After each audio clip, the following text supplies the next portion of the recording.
வளமான வேளாண்மைக்கு இன்றியமையாதது நீர். நீரின்றி வேளாண்மை இல்லை.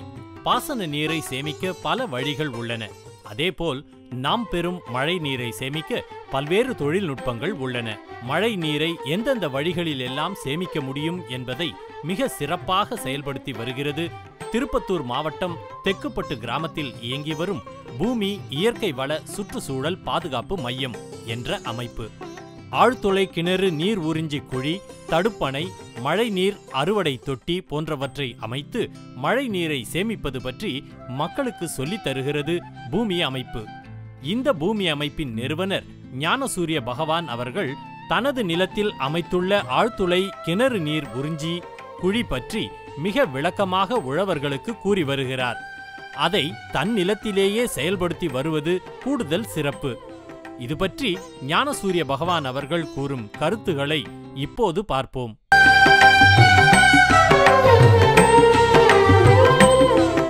உலகத்தில் அதிகமான மழை பெறக்கூடிய இடம் இந்தியாவில் தான் இருக்குது. நம்ம எல்லாருக்கும் தெரியும், சிரபுஞ்சி என்ற இடத்துல தான் உலகத்தில் அதிகமான மழை பெய்யுது. சிரபுஞ்சி மேகாலயாவில் இருக்குது.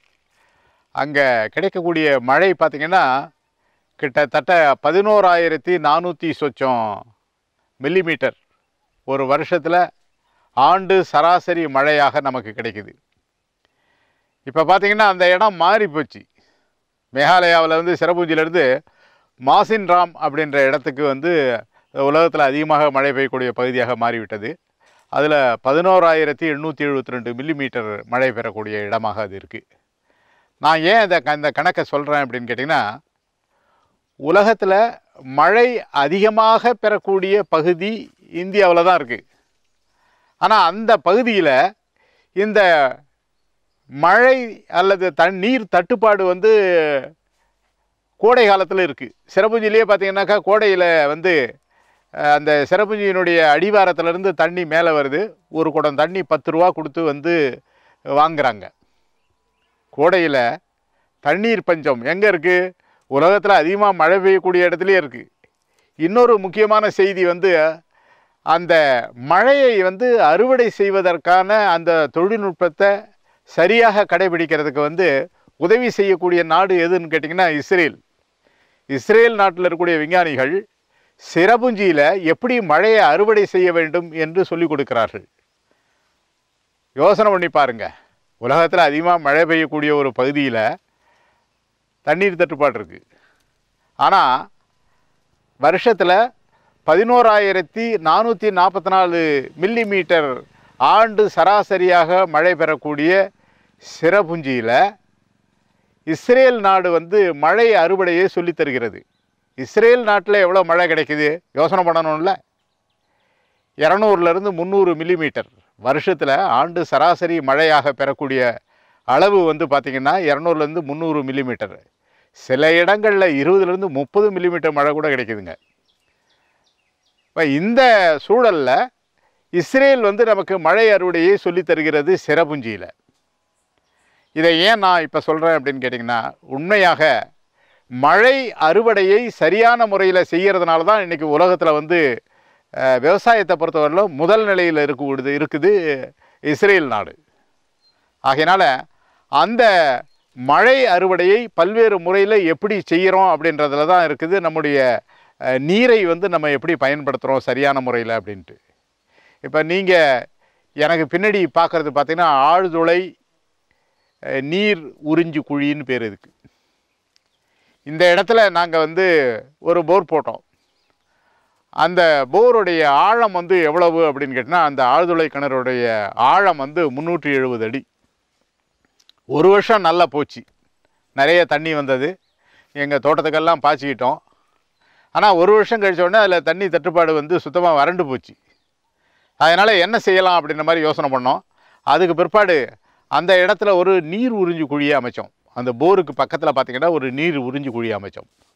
அந்த நீர் உறிஞ்சி குழியினுடைய நீளம் வந்து 47 அடி, ஆழம் வந்து 8 அடி, அகலம் வந்து 7 அடி. இப்போ நீங்கள் பார்க்கலாம், அந்த குழியில் வந்து நாங்கள் என்ன பண்ணியிருக்கோம் அப்படின்னு கேட்டிங்கன்னா, 8 அடி ஆழமுள்ள அந்த குழியில் அடியில் வந்து கிட்டத்தட்ட வந்து ஒரு 70 பங்குக்கு வந்து உடைந்த செங்கல் ஜல்லிகளை அடுக்கியிருக்கோம். அதுக்கு மேலே வந்து 1.5 ஜல்லி, அதுக்கு மேலே 3/4 ஜல்லி, அதுக்கு மேலே மணல். இப்போ அந்த குழியில் வந்து கிட்டத்தட்ட 1.5லேருந்து 2 அடி பள்ளம், வேறு எதுவும் போடலை அதில். அப்போ அந்த மாதிரி அந்த நீர் உறிஞ்சி குழியை அமைத்து அது வச்ச பிற்பாடு பார்த்திங்கனாக்கா உடனடியாக ஒரு 6 மாதத்துக்குள்ளே நல்ல மழை பெஞ்சுது. அந்த மழை காலத்தில் நாங்கள் இன்னொரு காரியத்தையும் பண்ணோம். இந்த நீர் உறிஞ்சி குழியை அமைச்சதோடு அப்படியே விட்டுடல.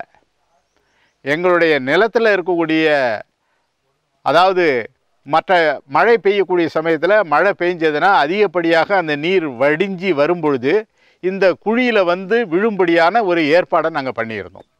ஆகையினால் அந்த மழையில் இந்த நிலம்ன்றது பெரிய நிலப்பரப்பு கிடையாது. இதனுடைய அளவே பார்த்திங்கன்னா 1 ஏக்கரும் 41 சென்ட்டு தான். அதில் பெய்யக்கூடிய மழை எல்லாமே அதையெல்லாம் இந்த குழியில் வந்து விழுமாறு செய்தோம். ஆச்சரியமான செய்தி வந்து என்னன்னு கேட்டிங்கன்னா, இந்த மழைக்காலம் முடிகிறதுக்குள்ளேயே இந்த போர்வெல் மறுபடியும் வேலை செய்ய ஆரம்பிச்சிடுது. ஆகையினால் இப்போ இந்த மாதிரி நீர் உறிஞ்சி குழிகளை போர்வெல்லில் அமைக்கலாம். போர்வெல்லுக்கும் பக்கத்தில் வந்து இந்த நீர் உறிஞ்சி குழியை அமைச்சிருக்கோம். இதில் மழை காலத்தில் பெய்யக்கூடிய மழை அத்தனையும் வந்து என்ன பண்ணுது, அது அந்த குழியில் சேமித்து அதுக்கு கீழே அக்யூஃபர், வாட்டர் அக்யூஃபர் என்று சொல்லக்கூடிய அந்த நீர் ஆதாரம் இருக்கக்கூடிய இடத்துல வந்து அந்த தண்ணியெல்லாம் போய் சேகரமாகுது. அப்போ அந்த மாதிரி அந்த நீரகத்தில் போய் சேரும் பொழுது அந்த தண்ணி வந்து என்ன ஆகுதுன்னு கேட்டிங்கன்னா, தொடர்ச்சியாக அந்த நீர் ஊற்று வந்து அங்கே இருக்கக்கூடிய ஒரு வாய்ப்பு இருக்கிறதுனால வந்து என்ன ஆகுதுன்னு கேட்டிங்கன்னா, இப்போ கிட்டத்தட்ட ஒரு 3 ஆண்டுகளுக்கு மேலே வந்து இந்த போர்வெல்லில் இந்த நீர் தண்ணி வந்து வந்துக்கிட்டே இருக்குது. இதை வந்து நாங்கள் தோட்டத்துக்கு பயன்படுத்திகிட்டு இருக்கோம். அதனால் இந்த நீர் உறிஞ்சி குழியை அமைக்கிறது போர்வெல்லில் அமைக்கலாம். அதே மாதிரி கிணறுகளில் கூட இந்த மாதிரி நீர் உறிஞ்சி குழிகளை அமைக்கலாம். இன்னொரு இடத்துல நாங்கள் கிணற்றில் வந்து எப்படி நீர் உறிஞ்சி குழி அமைக்கிறது அப்படின்றத கூட பல இடங்களில் நாங்கள் பண்ணியிருக்கோம். அதையும் நம்ம பார்க்கலாம். இப்போ நீங்கள் முக்கியமாக கவனம் செலுத்த வேண்டியது முக்கியமாக வந்து என்னன்னு கேட்டிங்கன்னா, இந்த போர்வெல்லில் இந்த மாதிரி உலர்ந்து போன அல்லது வறண்டு போன நீர் போர்வெல்லில், ஆழ்துளை கிணறுகளில் இந்த மாதிரி அதுக்கு அருகாமையில் வந்து இந்த மாதிரி ஒரு நீர் உறிஞ்சி குழியை அமைக்கிறது மூலமாக நம்ம வந்து மறுபடியும் வந்து அந்த போர்வெல்லை வந்து செயல்பட வைக்கலாம். மறுபடியும் அதில் வந்து தண்ணீரை வந்து கொண்டு வர்றதுக்கு வாய்ப்பு உண்டு என்பதை சொல்வதற்காக தான் இந்த நீர் உறிஞ்சி குழியை ஏற்பாடு செய்திருக்கிறோம். காற்றுள்ள போதே தூற்றிக்கொள் அப்படின்றது தமிழ் பழமொழி. அந்த மாதிரி மழை வரும்போதே பிடித்துக்கொள் என்பதை புது மொழியாக நாம் கொள்ள வேண்டும். இல்லைன்னா நம்ம தண்ணி பிரச்சனையை தீர்க்க முடியாது. இப்போ இந்த மழை வந்து எவ்வளவு அதிகமாக நமக்கு வந்து கிடைக்குது அப்படின்றத பற்றி நம்ம பார்த்தோம். நம்ம உலகத்தில் அதிகமான மழை பெறக்கூடிய பகுதி நம்ம இந்தியா தான். சிரபுஞ்சி, மான்சிராம், இங்கே தான் மழை அதிகமாக கிடைக்குதுன்னு பார்த்தோம். ஆனால் அதே சமயத்தில் ஒரு பக்கம் மழை அதிகமாக கிடைக்குது, இன்னொரு பக்கம் பார்த்திங்கன்னா தண்ணி பஞ்சம் அதிகமான அளவுக்கு இருக்குது. இதுக்கு காரணம், முக்கியமான காரணம் வந்து என்னன்னு கேட்டிங்கன்னா, மழை பெய்தால் மட்டும் பத்தாது. மழை காலத்தில் எந்த அளவுக்கு முடியுமோ அந்த அளவுக்கு வந்து அந்த தண்ணீரை வந்து சேகரம் செய்ய வேண்டும். இப்போ கூட சமீபத்தில் பார்த்திங்கன்னா, இந்த வருஷத்தில் பெய்த மழை எனக்கு தெரிஞ்சு 20 வருஷத்தில் வேறு எப்பயுமே பெய்யலை. அந்த அளவுக்கு மழை பெய்தது. நகர்ப்புறங்கள்லாம் வெள்ளக்காடாச்சு. அவ்வளோ தண்ணி வந்தது. அந்த தண்ணியெல்லாம் எங்கே போச்சு? எல்லா தண்ணீரும் கடலை போய் சேர்ந்தது. அப்போ அந்த மாதிரி வந்து அந்த அளவுக்கு தண்ணீர் வந்து நமக்கு போய் வீணாக போகிறது. நமக்கு கிடைக்கக்கூடிய மழையில் கிட்டத்தட்ட 35% நீர் வந்து கடலில் போய் சேருது. 17.5% வந்து நமக்கு வந்து மண்ணுக்குள்ளே போகுது. நம்ம அதிகப்படியாக நம்ம பயன்படுத்தக்கூடிய நீர்ன்றது 7.5% என்று சொல்லுகிறார்கள். ஆகையினால் நம்ம என்ன செய்யணும் அப்படின்னு கேட்டிங்கன்னா, ஒவ்வொருத்தரும் இந்த மழையை எப்படி அறுவடை செய்யணும் அப்படின்றத பார்க்கணும். இப்போ உதாரணத்துக்கு இப்போ நீங்கள் பார்க்கறது பார்த்திங்கன்னா, இங்கே நீர் அறுவடை தொட்டியை நீங்கள் பார்க்குறீங்க. இதில் 2 தொட்டி இருக்குது. ஒரு தொட்டியில் வந்து 20,000 லிட்டர் தண்ணீரை சேமிக்க முடியும். 2 தொட்டிலையும் இதில் 20,000 லிட்டர், அதில் இன்னொன்றில் வந்து 20,000 லிட்டர், 40,000 லிட்டர் தண்ணீரை சேமிக்க முடியும். இது எங்கேருந்து சேமிக்கிறோம்னாக்கா, இங்கே எங்களுடைய அங்கே பயிற்சி மையத்தினுடைய விடுதி கட்டிடம் இருக்குது. அந்த விடுதி கட்டிடத்தில் வந்து 8 ரூம் இருக்குது. அந்த ரூமுக்கு மேலே இருக்கக்கூடிய பகுதியில் அந்த மாடியிலிருந்து அந்த கூரையிலிருந்து அறுவடை செய்த தண்ணி தான் நேராக வருது. இந்த தண்ணியை அறுவடை செய்து இந்த தண்ணீரை மறுபடியும் வந்து இந்த தோட்டத்தில் இருக்கக்கூடிய மரங்களுக்கெல்லாம் நாங்கள் பயன்படுத்துகிறோம். இது பார்த்திங்கன்னா அதாவது வறட்சியான பகுதி, வறண்டு போன பகுதி, ஒரு மலை அடிவார பகுதி. இங்கே இருக்கக்கூடிய மண் கூட நல்ல மண்ணுன்னு சொல்ல முடியாது. இந்த மண் அது சுக்காம்பாறை, அதே மாதிரி பாறைகள், ஜல்லிகள், அந்த மாதிரி நிறைஞ்ச ஒரு மண். அந்த மண்ணில் அதிகப்படியான தண்ணீர் தேவைப்படும். அந்த மாதிரி மண்ணில் இங்கே நீங்கள் அந்த மரங்கள்லாம் பார்க்குறீங்க, எவ்வளோ நல்லா இருக்குது பாருங்கள். அதுக்கு முக்கியமான காரணம் என்னங்கன்னா, அதற்கு போதுமான தண்ணீரை எங்களால் அந்த மழையிலேருந்து கிடைக்கக்கூடிய தண்ணீரை அறுவடை செய்து நாங்கள் பயன்படுத்துகிறோம். ஆகையினால் இந்த தண்ணீரை நீங்கள் நினைக்கலாம், விவசாயத்துக்கு மட்டும்தான் இப்படி பயன்படுத்த முடியுமா அப்படின்ற மாதிரி நீங்கள் கேட்கலாம். பல நாடுகளில் பார்த்திங்கன்னா அவர்களுடைய தண்ணீர் பஞ்சத்தை தீர்ப்பதற்கு இந்த மழை அறுவடை உதவியாக இருக்கிறது. வீடுகளில் இருக்கக்கூடிய கூரைகளில் அறுவடை செய்யக்கூடிய தண்ணீரை அவர்கள் பயன்படுத்துகிறார்கள். நான் கொஞ்ச நாளுக்கு முன்னாடி, சில ஆண்டுகளுக்கு முன்னதாக பிரேசில் நாட்டுக்கு போயிருந்தேன். தென் அமெரிக்காவில் இருக்கக்கூடிய பிரேசிலில் பார்த்திங்கன்னா கிட்டத்தட்ட 10 லட்சம் வீடுகளில் பார்த்திங்கன்னா கூரை நீர் அறுவடையை செய்து அவர்கள் அவங்களுடைய தண்ணீர் பஞ்சத்தை அங்கு நீக்கி இருக்கிறார்கள். அந்த பகுதி என்னென்னு கேட்டிங்கன்னா, ஒரு பிரேசிலுடைய வடகிழக்கு பகுதி கடுமையான வறட்சியான பகுதி, ஒரு பாலைவன பகுதி என்று கூட சொல்லலாம். அந்த பகுதியில் அங்கே இருக்கக்கூடிய வீடுகள்லாம் இப்போ நம்ம ஊரில் இருக்கிற மாதிரி கிராமங்கள் ஒன்றா இருக்காது, பிரிஞ்சு இருக்கும். அந்த இடத்துல தண்ணீர் பஞ்சம் மிகுதியாக இருக்கும். இங்கே கிடைக்கக்கூடிய மழை, நான் சொன்ன ஏற்கனவே இந்தியாவில் நம்ம கிடைக்கக்கூடிய மழை 1250 மில்லிமீட்டர்னு, பிரேசிலில் கிடைக்கக்கூடிய மழை 600 சொச்சம் மில்லிமீட்டர். அப்படி அந்த மழை கிடைக்கக்கூடிய இடத்துல அங்கே இருக்கக்கூடிய வீடுகளில் ஒவ்வொரு வீட்லேயும் அந்த மழை அறுவடை பண்ணி வச்சுருந்தாங்க. அந்த வீடுகள்லாம் நாங்கள் போய் பார்த்தோம். அந்த மழை அறுவடை செய்து அந்த தண்ணீரை தான் அவங்க பயன்படுத்துகிறாங்க. வருஷம் முழுவதும் அந்த தண்ணீரை குடிக்கிறார்கள். கூட அவங்ககிட்ட கேட்டேன், மழை அறுவடை செய்த தண்ணீரை குடிக்க முடியுமா, இல்லை குடிக்கலாமா அப்படின்னு கேட்ட சமயத்தில் அவங்க போன உடனே எங்களுக்கு கொஞ்சம் தண்ணி கொடுத்தாங்க குடிக்கிறதுக்கு. நாங்கள் எல்லாருமே அந்த தண்ணியை குடித்தோம். அப்போ அவங்க கேட்டாங்க, நாங்கள் உங்களுக்கு தண்ணி கொடுத்தோமே அது நல்லா இருந்ததா அப்படின்னு கேட்டாங்க. நான் சொன்னேன், ரொம்ப நல்லா இருந்தது அப்படின்னு. அது போன வருஷம் அறுவடை பண்ண தண்ணி அப்படின்னாங்க. அந்த தண்ணீரை அறுவடை செய்து 1 வருஷம் ஆச்சு. அப்போ அந்த உலகத்தில் இருக்கக்கூடிய தண்ணியிலேயே ரொம்ப சுத்தமான தண்ணி மழை தண்ணி தாங்க. இந்த மழை தண்ணியை நம்ம அறுவடை பண்ணோம்னா பல விஷயங்களை நம்மளால் சமாளிக்க முடியும். இப்போ இங்கே நாங்கள் இந்த மழை நீரை அறுவடை செய்து இந்த 40,000 லிட்டர் தண்ணீரை நாங்கள் சொட்டு நீர் பாசனம் மூலமாக இங்கே இருக்கக்கூடிய மரங்களுக்கு பாய்ச்சிறோம். ஆனால் நகர்ப்புறத்தில் இருக்கக்கூடியவர்கள் தண்ணிக்காக எவ்வளோ செலவு பண்ணுறோம் யோசனை பண்ணி பாருங்கள். எவ்வளவோ செலவு பண்ணுறோம். அந்த மாதிரி நகர்ப்புறத்தில் இருக்கக்கூடிய வீடுகளில் இருக்கக்கூடியவர்கள் தாராளமாக அந்த மாடியில் இருக்கக்கூடிய பகுதி, அந்த மாடி பரப்பை கொண்டு அந்த பரப்பின் கிடைக்கக்கூடிய மழை காலத்தில் கிடைக்கக்கூடிய தண்ணி அறுவடை செய்துனா ஆண்டு முழுக்க பயன்படுத்த முடியும். நிறைய பேர் அந்த மாதிரி பயன்படுத்துகிறாங்க. உங்களுக்கு ஒரு சந்தேகம் இருக்கும், அந்த மாதிரி மழை தண்ணியை அறுவடை செய்யும்போது அந்த தண்ணி சுத்தமாக இருக்குமா அப்படின்னு சொல்லிட்டு. கண்டிப்பாக சுத்தமாக இருக்கும். நீங்கள் செய்ய வேண்டிய ஒரே ஒரு காரியம் என்னன்னா, அந்த எந்த கூரையில் நீங்கள் அறுவடை செய்கிறீர்களோ அந்த கூரையை சுத்தமாக வைத்துக்கொள்ள வேண்டும். மழை காலம் என்றால் இப்போ நாளைக்கு நான் மழை வரும், கண்டிப்பாக வரும், இந்த வாரத்தில் வரும் அப்படின்னா இந்த சமயத்தில் நான் என்ன பண்ணணும், அந்த கூரையை சுத்தமாக வைத்துக்கொள்ள வேண்டும். அந்த தண்ணீரை அறுவடை செய்த பிற்பாடு நீங்கள் கேட்கலாம், அப்படியும் கூட அதில் ஏதாவது அசுத்தம் சேருமே, அப்போ அந்த தண்ணியை எப்படி பயன்படுத்தலாம் அப்படின்ற மாதிரி உங்களுக்கு தோணும்.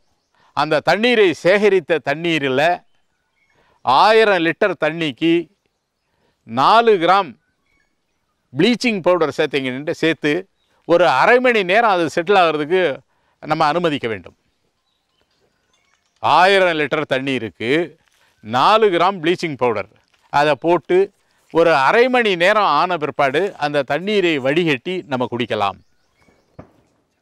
அதே மாதிரி இன்னொரு விஷயம், அந்த பிரேசில் நாட்டில் அவங்க என்ன பண்ணுறாங்கன்னா, ஒரு வகையான மீனை அவர்கள் பயன்படுத்துகிறார்கள். அந்த மீனை கொண்டு போய் அந்த தொட்டியில், தண்ணீரை சேகரிக்கக்கூடிய அந்த தொட்டியில் அந்த மீனை கொண்டு போய் விட்டாங்கன்னா அது என்ன பண்ணுது, அந்த தொட்டியில் இருக்கக்கூடிய பாசி இன்னும் அதில் இருக்கக்கூடிய அசுத்தமான விஷயங்கள் எல்லாத்தையும் அது கிளியர் பண்ணிடுது, எல்லாத்தையும் அது எடுத்துடுது. அந்த மாதிரி ஒரு வகையான மீனை அவர்கள் பயன்படுத்துகிறார்கள். ஆகையினால் இப்போ நமக்கு பார்த்திங்கன்னா தமிழ்நாட்டிலையும் சரி இந்தியாவிலையும் சரி முழுக்க பார்த்திங்கன்னா கோடை காலத்தில் எவ்வளவு மழை பெஞ்சாலும் வருஷம் கோடை காலத்தில் கண்டிப்பாக தண்ணி பஞ்சம் இருக்க தான் செய்யுது. குடிநீருக்கு பஞ்சம், தண்ணீர் இருக்குது. பல மைல் தொலைவுகள், பல கிலோமீட்டர்கள் நடந்து போய் பெண்கள் தண்ணீரை சேகரிக்கக்கூடிய காட்சி ஒவ்வொரு வருஷமும் நடந்துட்டு தான் இருக்குது. ஆனால் இதை சரி செய்யணும்னா இதுக்கு இருக்கக்கூடிய ஒரே வழி வந்து என்னன்னு கேட்டிங்கன்னா மழைநீர் அறுவடை மட்டும்தான். இதைத் தொடர்ந்து திருப்பத்தூர் மாவட்டம் சிக்கனாங்குப்பம் என்ற கிராமத்தில் பூமி அமைப்பின் சார்பில் கிராமத்து ஓடையில் தடுப்பணை அமைத்திருப்பதன் பயன்கள் பற்றியும் அவர் விளக்கினார். இந்த தடுப்பணை மூலம் பயனடைந்த விவசாயிகளில் ஒருவரான லக்ஷ்மண் அவர்களும் பூமி அமைப்பின் திட்ட மேலாளர் வெங்கடேசன் அவர்களும் தடுப்பணை குறித்து எடுத்துச் சொன்னார்கள். அவர்களது கருத்துகளை இன்றைய தகவல் பகுதியில் பார்ப்போம் வாருங்கள். லட்சுமணன், சிக்கனாங்குப்பம், திருப்பத்தூர் மாவட்டம். இந்த நபார்டு திட்டத்தில் பூமி நிறுவனம் சேர்ந்து இந்த காணிகளுக்கெல்லாம் தடுப்பணை கட்டுச்சு. ஒரு 10 வருஷம், சுமார் 10 வருஷத்துக்கு முன்னே கட்டினது. அதுக்கு முன்னே வந்து தண்ணி நேராக போயிடும். அதனால் எந்த பிரயோஜனமும் இல்லாத இருந்துச்சு. குட்டை பகுதியிலேருந்து அங்கங்கே தடுப்பணை கட்டினதுனால இப்போ ஒரு சேமரமாக இருக்குது. எங்கள் ஏரியாவில் செடிங்கோ ரெண்டாவது போகம் பண்ணுற மாதிரி இருக்குது. தண்ணி அங்கங்கே அந்த கிணற்றடி நீர் மட்டம் வந்து உயர்ந்துருக்குது. சுமாராக இது 2 போகம் பண்ணுறாங்க. முன்னெல்லாம் 1 போகம் பண்ணுவாங்க. இப்பயும் செழிப்பாக இருக்குது எங்கள் ஏரியாவில். அங்கங்கே தடுப்பணை கட்டி இருக்கிறதுனால இப்பயும் தண்ணி இருக்குது. ஜனவரி இந்த டைம்லலாம் தண்ணி எப்பயுமே இருக்கிறதில்ல. இந்த டைம் வந்து ஜனவரி, பிப்ரவரி எல்லாம் கூட தண்ணி தேக்கமாக இருக்குது எங்கள் காணாற்றில். 2வது போகமும் பயிர் பண்ணியிருக்கிறாங்க. முன்னெல்லாம் 1 போகம் பண்ணுறதே ரொம்ப பெரிய விஷயம், மழை இல்லைனாலும். இப்போ ஒரு மழை வந்தாலும் 6 மாதம் எங்கள் காணியில் தண்ணி போயினே இருக்குது. அதை தடுப்பணை கட்டினதுனால அங்கங்கே தண்ணி தேங்குற வாய்ப்பை பூமி நிறுவனம் ஏற்படுத்தி கொடுத்துக்கிறாங்க. எங்கள் ஏரியாவில் ஒரு 25 கிணறு இருக்குது. இந்த தடுப்பணைங்கள்லாம் கட்டினதுக்கப்புறம் தண்ணி கொஞ்சம் ஒரு 3 மாதம் 6 மாதம் சேர்ந்து வருது. அதனால் பயிர் பண்ணுறதுக்கும் ஒரு நல்ல ஹெல்ப்ஃபுல்லாக இருக்குது. தண்ணி ஒரு 3-4 மாதம் தேங்குறதுனால ஆடு மாடுங்கள்லாம் குடிக்குது. இந்த தடுப்பணை கட்டினதுனால ஒரு 400 அடி நீட்டுக்கு தண்ணி அங்கங்கே ஒரு 3-4 தடுப்பணை கட்டியிருக்கிறாங்க. ஒரு 3 கிலோமீட்டர் நிற்காத தண்ணி ஏரிக்கு நேராக போயிடும். இப்போ தடுப்பணை அங்கங்கே கட்டிக்கிறதுனால ஒரு 400 அடி நீட்டுக்கு தண்ணி ஒரு 3 மாதம் 4 மாதம் தேங்குது. அதனால் மாடுங்க ஆடுங்கள்லாம் தண்ணி குடிக்குது. இது அந்த ஏரியாவில் நபார்டு திட்டம் செயல்படுத்தினது பூமி நிறுவனம் கட்டினதுனால எங்களுக்கு ரொம்ப ஹெல்ப்ஃபுல்லாக இருக்குது. வணக்கம், என்னுடைய பேர் வந்து வெங்கடேசன். நான் வந்து பூமி நிறுவனத்தில் வந்து நீர்வழி பகுதி திட்டத்தில் வந்து மேலாளராக வந்து பணியாற்றிட்டு வரேன். இப்போ நாம் இருக்கிற இடத்துக்கு பேர் வந்து சிக்கனாங்குப்பம். இந்த சிக்கனாங்குப்பத்தில் வந்து பூமி நிறுவனத்தின் மூலமாக செயல்படுத்தப்படுற நீர்வழி பகுதி மேம்பாட்டு திட்டம், நபார்டு வங்கி நீர்வழி பகுதி மேம்பாட்டு திட்டம் வந்து கடந்த 2005லேருந்து 2010 வரை வந்து நீர்வழி பகுதி மேம்பாட்டு திட்டம் இந்த பகுதியில் வந்து பூமி நிறுவனத்தின் மூலமா வந்து செயல்படுத்திட்டு வரோங்க. அந்த நீர்வழி பகுதி மேம்பாட்டு திட்டத்தில் வந்து நீர்வளத்தை பாதுகாக்கிறதுக்கும் மண் வளத்தை வந்து பாதுகாக்கிறதுக்கும் வந்து நிறைய திட்டப்பணிகளை வந்து இந்த நீர்வழி பகுதி திட்டத்தில் வந்து செஞ்சுட்டு இருக்கிறோங்க. அதில் வந்து முக்கியமாக வந்து பார்த்தீங்களான்னா வந்து மழைக்காலங்களில் வந்து நம்ம வந்து மழை தண்ணியை சேமிக்கிறதுக்காக வந்து சிறு சிறு வந்து சிமெண்ட்டு தடுப்பணையை வந்து இந்த பகுதியில் வந்து கட்டியிருக்கிறோங்க. இந்த ஓடையில் வந்து பார்த்தீங்களான்னா வந்து அதுக்கு முன்னாடி வந்து ஒரே ஒரு செக் டேம் கூட இருக்காது. எந்த தடுப்பணையும் வந்து இந்த பகுதியில் வந்து இல்லை. 2008, 9, 10 வந்து நாம் வந்து பார்த்தீங்களான்னா இந்த நீர்வழி பகுதி திட்டத்தில் வந்து ஏறக்குறைய வந்து ஒரு 9 தடுப்பணைகளை வந்து சிறு சிறு சிமெண்ட்டு தடுப்பணையை வந்து கட்டியிருக்கிறோங்க. இந்த ஓடையில் வந்து 3 சிமெண்ட்டு தடுப்பணையை வந்து நம்ம வந்து கட்டியிருக்கிறோங்க. அதனால் இப்போ வந்து பார்த்தீங்களான்னா மழை காலத்தில் வந்து தண்ணி வந்து பார்த்தீங்களான்னா மழை பெய்யும் போது இந்த பகுதி மேடான பகுதியிலேருந்து தண்ணி வந்து இங்கே நிற்க வைக்கிறதுக்கு மழை பெய்யும். மழை பெஞ்சோடனே எல்லா தண்ணியும் வந்து கீழ்ப்பகுதியில் இருக்கிற வந்து ஏரிக்கு தான் வந்து தண்ணி வந்து போயிடும். அதனால் இங்கே வந்து நிற்க வைக்கிறதுக்கு இடமும் இல்லை, நிற்க வைக்கிறதுக்கு உண்டான கட்டமைப்புகளும் எதுவுமே இல்லை. அதனால் மேடான பகுதியில் வந்து தண்ணி வந்து நிற்கிறதுக்கு வந்து வாய்ப்பு இல்லாது இருந்தது. இந்த ஓடையில் வந்து நம்ம வந்து இப்போ வந்து சிறு சிறு தடுப்பணை வந்து ஒரு 3 தடுப்பணை வந்து கட்டியிருக்கிறோங்க. இது கூட வந்து 2009ஆம் ஆண்டு வந்து கட்டின வந்து இந்த தடுப்பணை தான். இந்த தடுப்பணை வந்து பார்த்தீங்களான்னா வந்து ஒரு 8 மீட்டர் நீளத்துக்காக வந்து இந்த தடுப்பணை வந்து நம்ம வந்து கட்டியிருக்கிறோங்க. இதனுடைய இந்த தடுப்பணை கட்டணத்தில் வந்து ஒரு கிலோமீட்ரு டிஸ்டன்ஸில் வந்து பார்த்தீங்களான்னா வந்து ஒரு 16, 17 போர்வெல்லும் ஒரு 10 கிணறும் வந்து இதனுடைய அருகாமையில் வந்து இருக்குது. அதுக்கு முன்னாடி வந்து பார்த்திங்களான்னா இந்த செக் டேம் வந்து கட்டாததுக்கு முன்னாடி வந்து பார்த்திங்களான்னா நல்லா மழை காலத்தில் மட்டும்தான் வந்து அந்த கிணத்துலையோ இல்லை அந்த போர்லேயோ வந்து நீர்மட்டம் வந்து இருக்கும். ஆனால் இது கட்டி இதில் வந்து ஒரு 2 முறை வந்து தண்ணி நின்று இந்த பகுதியிலெல்லாம் வந்து பார்த்திங்களான்னா அதுக்கு இந்த செக் டேம் கட்டாததுக்கு முன்னாடி வந்து ஒரு 2-3 மாதம் வந்து தான் வந்து அந்த போர்லேயோ கிணத்துலேயோ வந்து தண்ணி இருக்கும். இப்போல்லாம் வந்து பார்த்திங்களான்னா இந்த பகுதியில் 6லேருந்து 7-8 மாதத்துக்கு வந்து நல்ல நீர்வளம் வந்து நீர்மட்டம் வந்து மேலே வந்து இருக்குது. அதனால் முன்ன வந்து பார்த்திங்களான்னா இந்த பகுதியெல்லாம் வெறும் ட்ரையான வறட்சியாக தான் இருக்கும். குடிக்கிற தண்ணி கூட வந்து கஷ்டமாக இருக்கும். இப்போ வந்து பார்த்திங்களான்னா ஒரு போகம் வந்து நெல் பயிர் வந்து பண்ணிவிட்டு அடுத்த போகம் வந்து தண்ணி வந்து கூட வந்து 2வது போகம் வந்து பயிர் பண்ணுறதுக்கு கூட வந்து இங்கே வந்து தண்ணி வந்து போதுமான வந்து தண்ணி வந்து இருக்குது. அதோடு வந்து பார்த்திங்களான்னா இந்த பகுதியில் வந்து எல்லாமே வந்து மானாவாரி வந்து பயிர் பண்ணுறது வந்து எல்லாமே வந்து பண்ணிட்டு இருந்தவங்க இப்போ வந்து எல்லாமே வீட்டுக்கு தேவையான வந்து நெல் வந்து பண்ணுறதுக்கு வந்து இந்த பகுதியில் வந்து ஆரம்பிச்சிட்டாங்க. திரு வெங்கடேசன் அவர்கள் வந்து இந்த ஓடையை பற்றி சொன்னாங்க. அதே மாதிரி இந்த ஓடையில் போட்டிருக்கக்கூடிய தடுப்பணையை பற்றியும் அது எப்போ கட்டணும், என்ன மாதிரியான பயன் அது கொடுக்குது அப்படின்ற மாதிரி விஷயங்கள்லாம் சொன்னாங்க. இது சம்மந்தமாக ஒரு சில கருத்துக்கள் நான் சொல்லலாம் அப்படின்னு நினைக்கிறேன். நீங்கள் பார்த்தீங்கன்னா ஒவ்வொரு கிராமத்துலேயும் இந்த மாதிரி வந்து ஒரு முக்கியமான ஒரு ஓடை இருக்கும். சில இடங்களில் ஒரு ஓடை இருக்கும், சில ஓடங்களில் சின்னதாக 2-3 ஓடைகள் கூட இருக்கும். அந்த ஓடைகளில் எல்லாத்துலேயுமே பெரும்பாலும் பார்த்திங்கன்னா ஏற்கனவே இருக்கக்கூடிய திட்டங்கள், நீர்வழி பகுதி திட்டங்கள் மூலமாக, நபார்டு மூலமாக அல்லது மாநில அரசு மூலமாக, மத்திய அரசு மூலமாக தடுப்பணைகளை நம்ம கட்டியிருக்கோம். ஆனால் இது கட்டின பிற்பாடு ஒரு 5 ஆண்டுகள் அல்லது 6 ஆண்டுகள், இன்னும் சொல்லப்போனால் ஒரு 10 ஆண்டுகளுக்கு வந்து அது வந்து சிறப்பாக இருக்கும். அதுக்கு பிற்பாடு பார்த்திங்கன்னா லேசாக சின்ன சின்ன உடைப்புகள் ஏற்படும். ஆனால் இதை பராமரிக்கிறது ரொம்ப அவசியங்க. முக்கியமாக சொல்லப்போனால் ஒவ்வொரு கிராமத்துலேயும் இந்த மாதிரி ஓடைகளில் இருக்கக்கூடிய தடுப்பணைகள், அதே மாதிரி அந்த கிராமத்தில் இருக்கக்கூடிய பண்ணை குட்டைகள், அந்த கிராமத்தில் இருக்கக்கூடிய கசிவு நீர் குட்டைகள், ஓடைகளில் இருக்கக்கூடிய ஓடை குட்டைகள், இதெல்லாம் அந்த கிராமத்தினுடைய சொத்துக்கள்ங்க. அந்த சொத்துக்களை பராமரிக்க வேண்டியது அந்த கிராமத்தில் இருக்கக்கூடியவர்களுடைய முக்கியமான பொறுப்புங்க.